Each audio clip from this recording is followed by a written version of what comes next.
ginnaaw bi ñu leen nuyoo di leen dalalaat ak jàmm ci chaîne bii di Leader TV di wax ni bu leen fàtte abonné ginnaaw loolu ñu ñëw ak yéen ci revue de presse nag ñu ngi ci njëkkee yéenekaay bu groupe Futurs Médias ñu gën ko xam ci record moom record mi nag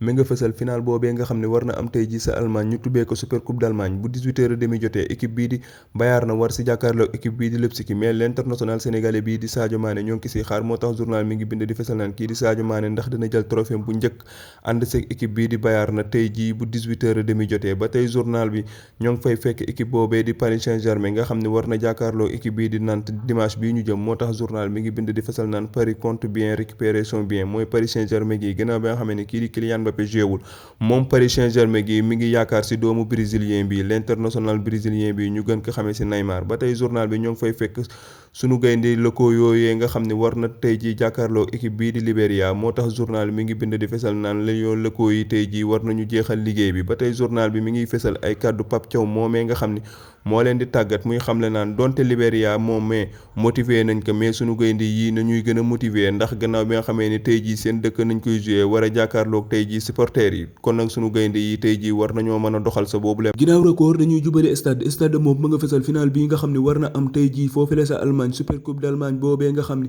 kii di Bayern na moo si jàkkaarloo équipe bii di Leipzig tey jii bu 18h jotee moo tax l'international sénégalais bii di Sadio Mané ñoo ngi siy xaar moo tax journal mi ngi bind di fesal naan kii di Sadio Mané ndax dina jël premier trophée am ak équipe ànd see équipe bii di Bayern na tey jii ba tey journal mi ngi bind di fesal naan kii di Sadio Mané war na wane loo xam ne dina tax waa Bayern gi fàtte l'international polonais bii di Lewandowski nga xam ne ma nga jubali foofee sa FC Barcelone ba tey beneen final bii nag ñoo ngi siy xaar ñaari doomu sénégalais final bii nag mi ngi dox si diggante Paris Saint-Germain ak équipe bii di Nantes si dimanche bii ñu jëm moom l'international sénégalais bii di Gana Gueye ak kii di Abdou Diallo ñoo ngi leen siy xaar gannaaw bi nga xamee ni ñoom ñaar ñi journal bi mi ngi bind di fesal naan war nañu wane si boobule final loo xam ne dinañu dalal xelu kii di entraîneur bu bees bi di Paris Saint-Germain ba tey journal bi mi ngi bind di fesal naan CHAN boobee nga xam ni ñoo nga sa wàccaay ba ñoo nga sa éliminatoire du 2023 bi kii di Sénégal war si jàkkaarloog Libéria moom Sénégal nag match aller ba foofu la sa Libéria moo dooroon Libéria ñetti bal si dara moom Sénégal gii nag journal bi mi ngi bind di fesal naan 90 minutes rek moo des Sénégal gi jàll sa deuxième tour. ginnaaw stade yi ñuy jubali suñu làmb nag moom ma nga fesal sa xatu njëkkee làmb ji nga xam ne ñëpp moom nañuy xaar kii di Balla Gaye 2 war si jàkkaarloog kii di Gris Bordeaux moo tax kii di Sale Bigué nekk communicateur traditionnel moom Sale Bigué mii nag